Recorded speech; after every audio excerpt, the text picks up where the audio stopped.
कानून में तब्दीलियों और NRO2 के सम्राट नैब ने मरियम नवाज की बरियत सुप्रीम कोर्ट में चैलेंज न करने का फैसला कर लिया।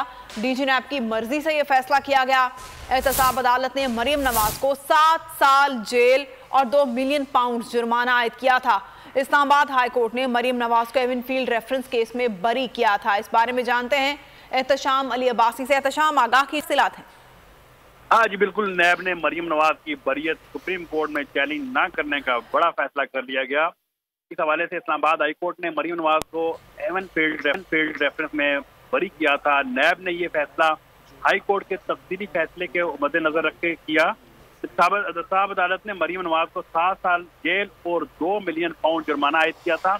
यहाँ पर मैं आपको वाज़ेह करता चलूँ कि ये जो फैसला किया गया है ये डीजी नैब की मर्जी से किया गया है। जी शुक्रिया एहतशाम अली, आगाह कर रहे थे। और NRO2